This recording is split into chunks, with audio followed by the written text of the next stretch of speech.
Tuntutan pidana mati Irjen Teddy Minahasa dalam kasus narkoba, efek jera polisi nakal. Headline hari ini tanggal 1 April 2023 bersama saya Sheila Oktarina. Mari kita bahas selengkapnya. Mengenakan baju batik bercorak warna-warni, Irjen Teddy Minahasa langsung beranjak dari kursi sidang usai mendengar amar putusan dari Jaksa Penuntut Umum. Tak ada kegundahan dan kegelisahan di raut wajah mantan Kapolda Sumatera Barat itu.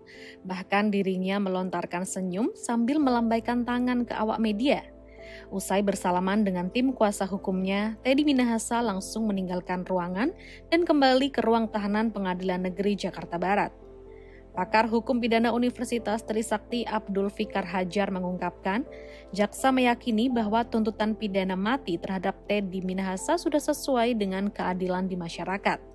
Fikar menambahkan selain berasaskan keadilan di masyarakat, tuntutan itu juga sudah sesuai dengan pasal yang menjerat Teddy Minahasa, yang mana ia dijerat dengan pasal dengan ancaman hukuman pidana mati.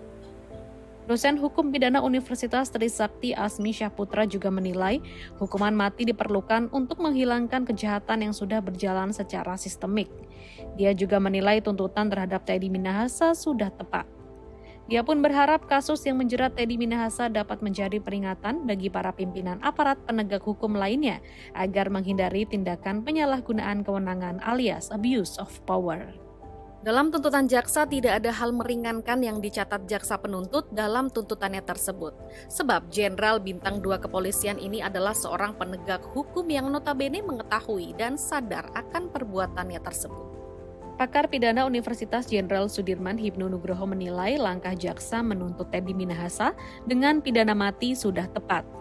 Hal memberatkan lainnya adalah manakala Teddy Minahasa tidak mengakui perbuatannya, sehingga kata Hibnu, dia tidak membantu kelancaran jalannya persidangan.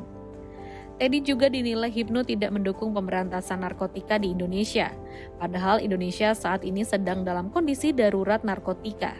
Ini dibuktikan dengan isi penjara hampir 70% kasus narkotika. Hal yang tidak kalah penting adalah perbuatan Teddy Minahasa telah membuat citra kepolisian rusak. Mengenai banyaknya tuntutan agar hukuman mati dihapus, Hibnu mengatakan bahwa ada perbedaan perspektif dalam penegakan hukum dan penegakan HAM. Adapun pakar psikologi forensik Reza Indragiri menilai bahwa keterangan 5 polisi dari Polres Bukit Tinggi sebagai saksi pada tanggal 13 Maret 2023 sangat bisa dipercaya. Kelima polisi itu memberi kesaksian di persidangan kasus narkoba Teddy Minahasa bahwa tidak ada penukaran sabu dengan tawas.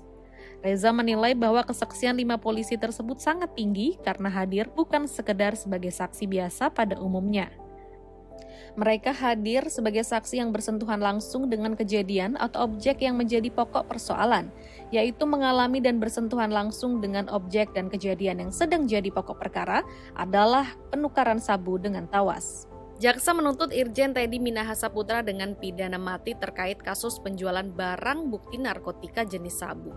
Mantan Kapolda Sumatera Barat ini dinilai telah mengkhianati perintah Presiden dalam upaya negara memberantas narkoba. Jaksa dalam surat tuntutan membeberkan beberapa hal yang memperberat hukuman. Jaksa menerangkan terdakwa telah menikmati keuntungan dari hasil penjualan narkotika jenis sabu.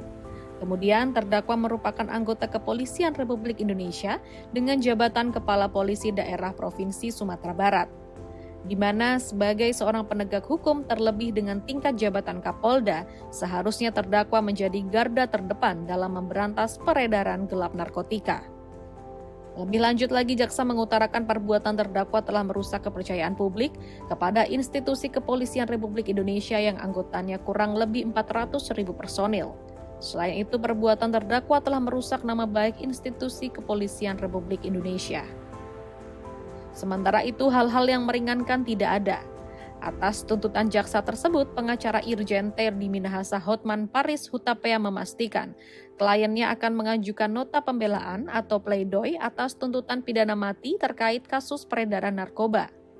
Menurut Hotman, isi pledoi Teddy Minahasa akan berfokus pada pelanggaran hukum acara. Hotman menilai salah satu pelanggaran yang dilanggar dalam persidangan ini adalah bukti chat WhatsApp yang dipenggal-penggal dan hanya kurang dari 10% yang diajukan ke persidangan. Menurutnya, hal itu jadi salah satu bukti adanya pelanggaran hukum acara dalam kasus yang menjerat kliennya itu. Sekian headline hari ini, saya Sheila Oktarina pamit undur diri, sampai jumpa.